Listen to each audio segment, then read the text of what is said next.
بس منہما رجالا کثیرا ونساء، پھیلا دیے ان دونوں سے، یعنی باب آدم اور حضرت حوا سے، پھر اللہ نے خلق کثیر جو پیدا کی، مرد بھی پیدا کیے، عورتیں بھی پیدا کیں۔ آتا ہے کہ 20 بیٹے اور 20 بیٹیاں حضرت آدم کے پشت سے پیدا ہوئیں۔ کس طرح اللہ نے اس کے 5 مہینے ماں کے پیٹ میں اس کو زندہ کہ اے لوگو تم اپنے پروردگار، اپنے پالن ہار سے ڈرو جس رب نے تمہیں پالا۔ انسان اپنی تخلیق میں ذرا توجہ کرے، ذرا سوچے تو کن کن حالات کے اندر اللہ نے اس کو پالا اور اس کی تربیت کی، اس کو پروان چڑھایا، تو کبھی بھی انسان اس چیز کو سوچ کر اپنے رب کا نہ شکرا، اپنے رب کا نافرمان نہیں ہو سکتا۔ ماں کے پیٹ کے اندر 4 ماہ کی زندگی، پھر اس کے بعد اللہ پاک نے کس طریقے سے اس کو 5 ماہ تک ماں کے پیٹ میں زندہ رکھا، نہ وہاں پر کوئی ہوا، نہ وہاں پر کوئی ٹھنڈک، نہ وہاں پر کوئی دیگر انتظامات۔ کس طرح اللہ نے اس کے 5 مہینے ماں کے پیٹ میں اس کو زندہ رکھا، یہ اللہ کی ذات جانتی ہے۔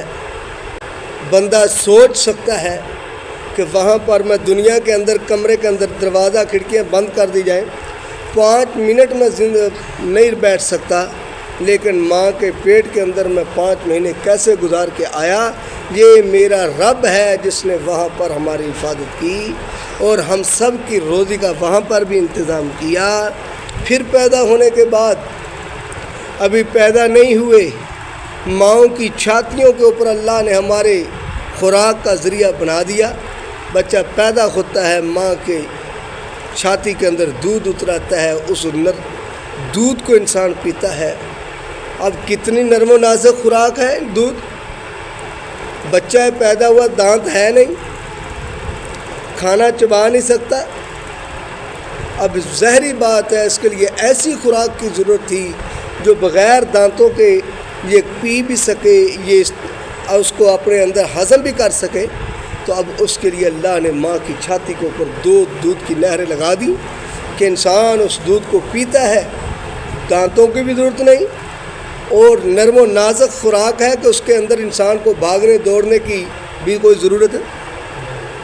ستقوا ربکم، اپنے پالنہار سے ڈرو جس نے تم کو پیدا کیا ایک جان سے، یعنی حضرت آدم علیہ السلام سے۔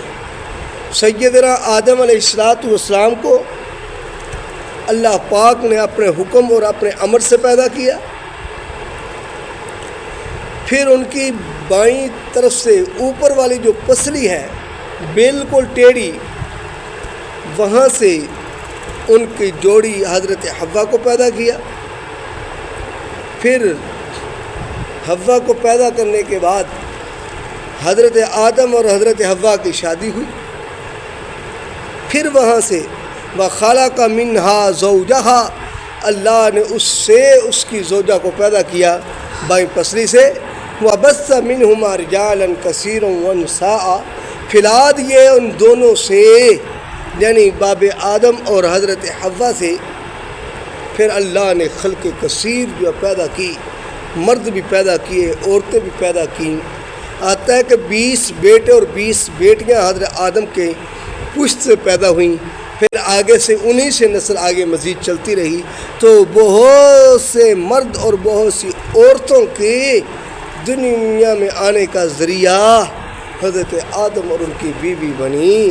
اللہ فرماتے ہیں لوگوں ذرا توجہ تو کرو، ایک آدم تھا جس سے میں نے پوری دنیا کے اندر انسان کر دیے۔ یہ میری تخلیق کو ذرا سوچتے نہیں ہو تم؟ ذرا